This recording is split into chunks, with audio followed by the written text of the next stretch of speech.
One of the biggest problems we have in this great thing called construction is we have people who like to build things, or in the dirt world, move dirt, or heck, even blow things up. Yeah, the problem is we have people who like to do the work. And I'll tell you what, if you like to do the work, get a shovel, put it in your backyard, get a lathe, put it in your garage, and have at it.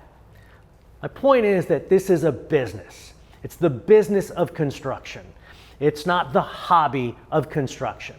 And all too often, people get into this industry and create companies and don't have a full understanding of this, or in the trenches as foremen, superintendents, lead people, etc., and don't fully understand the business of the business. So, for this next few minutes, we're going to talk about the business of the business and help you understand how contractors keep score. Because like any game, if you don't know how to keep score, you can't win it. So, when you think about a job, what are all the things that can go wrong? And you're probably thinking, like, everything can go wrong. I mean, there can be weather, there can be labor, there can be uncooperative general contractor or an uncooperative subcontractor, unforeseen site conditions. I mean, lots of things can go wrong.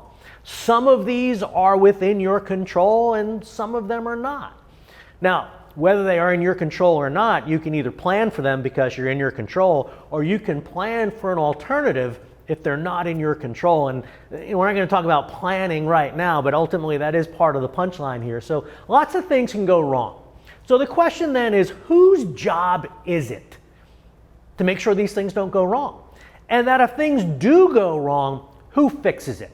Well, we're in the Build Wit Leaders platform here, so we pretty much know the answer to this. And we can even say, is it the manager's responsibility or the leaders, the foreman? I'm not going to get into consultant bingo right now, right? You can have superintendents, foremen, project managers, project engineer, whoever, vice presidents, president. It's everyone's job to get it done, to include the frontline employee, right? Who better to know what's going right and wrong than the people doing the work every day?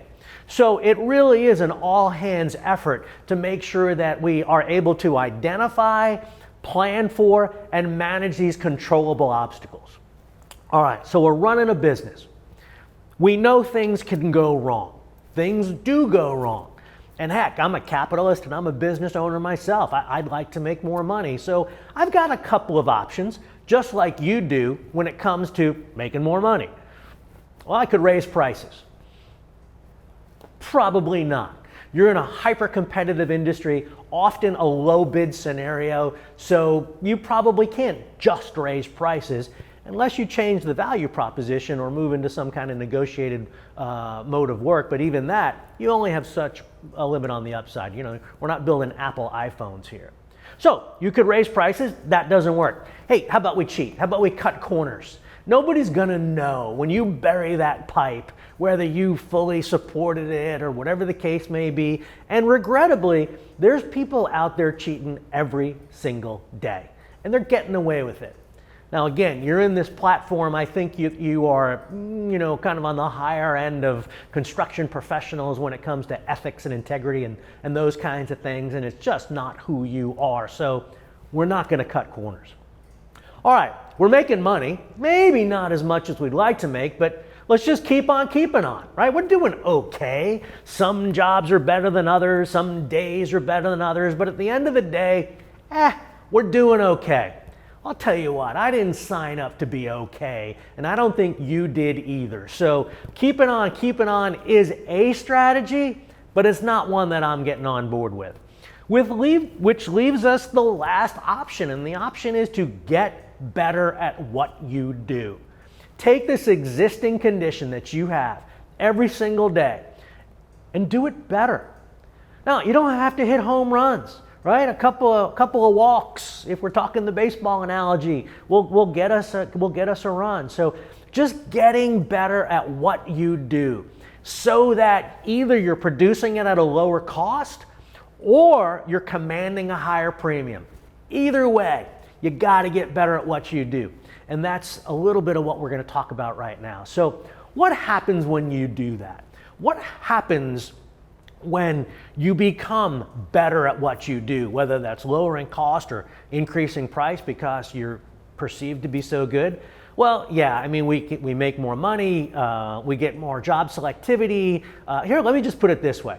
Life gets better. Yeah, well, we make more money. There's less BS going on the job site, so there's less friction with people.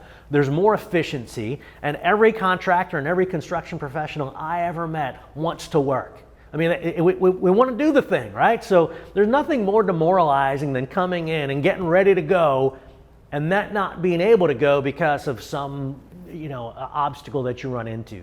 So when we're working, things are moving, equipment's moving, dirt is flying, pipe is going in, all of those things that you guys get every single day that bring you joy, really, life gets better. So that's the why, right? That's why we want to become better at what we do. Yes, we will make more money. Sign me up. And when the organization makes more money, I guarantee you have a chance of making more money. Now, some people say, well, the owner's just taking all that. I have never met a private owner that didn't want to share it. But they can't share it until they get it. And how do they share it? Well, it could be in direct pay, compensation, benefit. But what about benefits? Health care. How about that cell phone? How about that new pickup truck you get every 2 years? Now, some of you were thinking you got that 5-year truck that's on its last legs. I know that one. And then, all these benefits, all these things that can come to you that if the company's making money, you got a chance. If not, it's just going to be miserable. So when we're better at what we do, life is better for you. Life gets better. All right. So how do we make it better, right? And when are they going to make it better? Well, is they the owner of the construction project? Is they the owner of the construction company? Is they the superintendent? Well, I hate to tell you, but you is they. You're the one out there every single day, no matter where you are in the hierarchy, whether, again, you're an operator, project manager, all the way on up, that we all have a say, hopefully, and an obligation, absolutely, to help it go better. So let's be clear about this. I never said what you did was wrong. What you have been doing for years is great, and it's been great. The question is, will it be great going forward? Or new means and methods come in. New equipment comes in. New labor comes in. New regulations, et cetera, et cetera, et cetera, right? So how can you continue to play the same game when the rules of the game have changed? So that's when I say, hey, maybe there's some things you need to do differently. Now, before we start throwing out everything, let's be clear. There are some things you're doing that you should keep doing and keep on keeping on. Doing a walk around of a machine before we start the day is absolutely mandatory, no matter where we are on the face of the earth, no matter what conditions we're in. That's a best practice. Keep on doing it. Now, the way I interact with that laborer or that operator may be a little different, or the way I communicate information on production may be a little bit different, but we still do the basics, the blocking and tackling. So as we move forward through this module here where we talk about how we make money and this entire course, let's be clear, I never said what you did was wrong. All I'm saying is, hey, let's look forward. There may be some things we can do that might be more right as we go forward. All right, so how do contractors keep score? Well, on this slide, you see the terminology that people use. Right? This is standard business lingo, language, etc. The top of the list there, you see sales. In the construction industry, we might call that contract revenue or contract size. You might hear it as top line. Then from that, we subtract direct costs. Right? These are costs directly attributable to the job. Labor, materials, subs, and equipment. Well, if we take direct costs away from sales, we have gross profit. Now, we don't take gross profit to the bank, but it's a standard business term that we use. Once we have gross profit, we subtract overhead. Overhead are costs incurred because I'm in business, but they're not directly attributable to a job. So I can attribute a loader and an operator and a project manager to a job directly. I may not be able to do that with an estimator or my accounting staff or my estimating staff. There are some nuances on how you do that, but the bottom line is if I close the company tomorrow, I can sell my equipment, I can lay my people off, but I can't sell my building right away. So those are more fixed, less variable costs that are part of doing business. So when I take gross profit and subtract that overhead number, I get something called net profit. That's the bottom line. Now there's a tax number there too. We're not even going to talk about that. And that's how contractors and any business keeps score. Now if I were to ask you, what is the average net profit of companies like ours? Now whatever ours is for you, but here we're talking, dirt contractors, could just be dirt movers, pipe guys, whatever the case may be. Some of you may have a number in mind. Certainly the higher you are up in the chain of command and the longer you've been doing this, you probably have a number in mind. But many of you look at this and go, I got no idea. More troubling is the majority of you at the field level not only have no idea, but you're way wrong when it comes to it. So if I had started this presentation off and said, hey, what's the average net profit of companies like ours? You would have said, what's net profit? Well, now you know how to keep score. And now you know that net profit is the result of sales minus direct costs minus indirect costs or overhead, and that gets us to net profit. Like I said, do you even know what that number is and what it runs in the industry? And we'll talk about that here in a second. So here's a scorecard for you. It's just some numbers. All right, and you can see that this company does $100 million, or heck, make it $1. I don't care. These are percentages that I'm talking about. So as you go down this portrayal in front of you, this P&L, or this income statement to talk business, that you see that we're spending 30 cents on the dollar on labor and 25 cents on the dollar on materials and 5 cents on the dollar on subs and 30 cents on the dollar on equipment. Now, your percentages will be different, but generally the sum of the direct costs are 85 to 95%. The higher they are, the worse it gets. The lower they are, the better it gets. But as you see in this one right here, we say, well, the gross profit is 10% or 10 cents on the dollar, however you want to go with it, or $10 on 100 or 10 million on 100 million, it's 10%. Which means my directs in this theoretical profit and loss statement were 90%. So I take 90 away from 100, I have 10. Well, I don't take that to the bank. Remember, that's gross profit. Now I have overhead of 7, which leaves me a net profit of 3. By the way, if you're watching this and your company makes 3, you're in the wrong business and you need to watch all these videos. Because if you're a dirt contractor, heavy capital intensive equipment, etc., you should be making a little bit more than that. Maybe double, maybe triple. Here's the thing though, if I had asked you right at the beginning to write down what's the average net profit of companies like ours, many of you wouldn't have known, and many of you, sadly, would have said 15 to 20%. Now, I base that on standing in front of construction leaders for 20 years. And if I was going to get a room of construction foremen and superintendents in a room, their average number, when I ask them to write it down, is about 20%, 15%. The last time I did it was 18.2 in the year of 2019.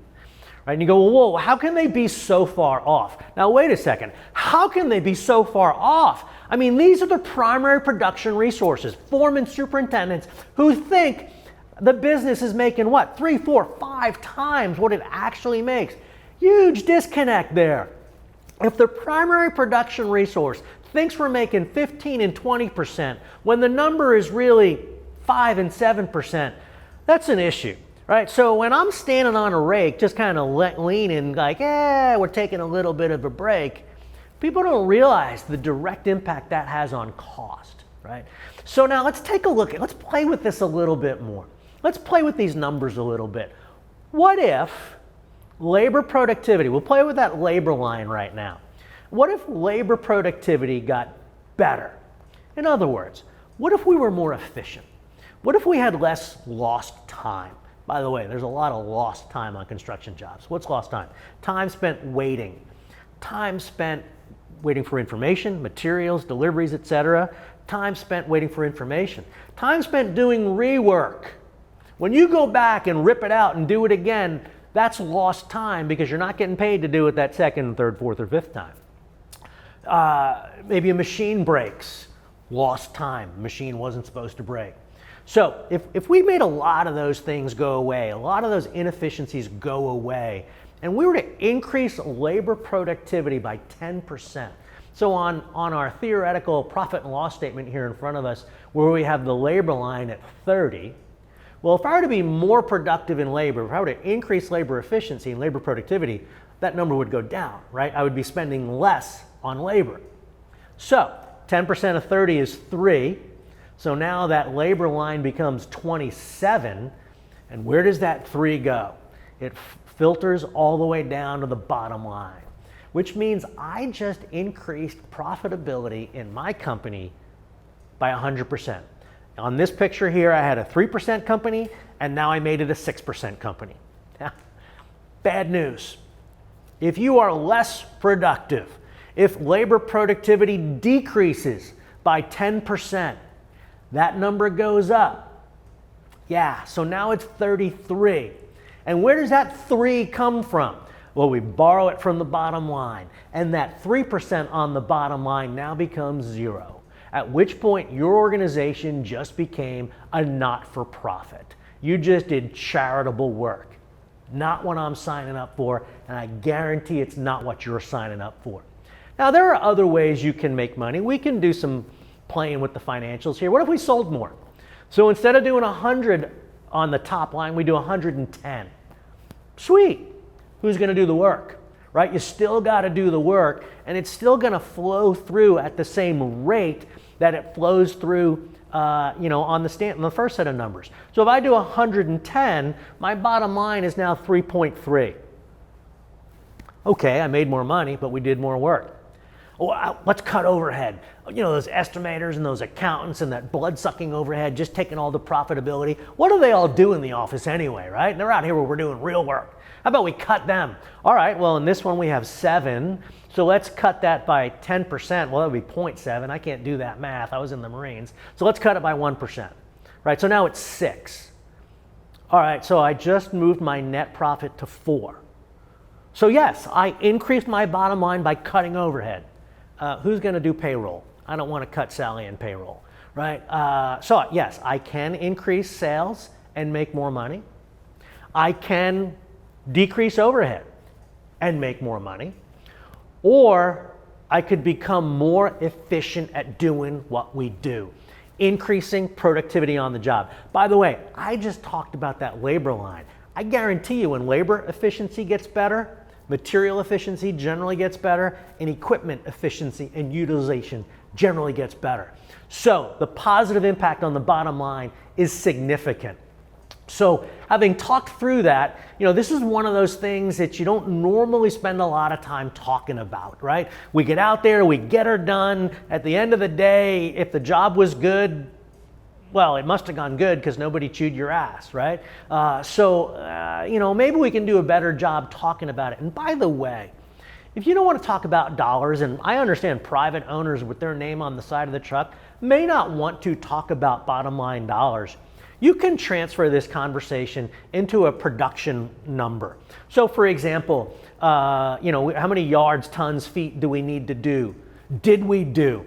And how does that compare to the estimate? So you can have very specific conversations at the job level and share very valuable and important feedback with your field leaders and maybe with your crews without even ever mentioning dollars. But for any of you in supervisory positions right now on construction jobs, recognize that this industry operates on razor thin margins that can change very quickly.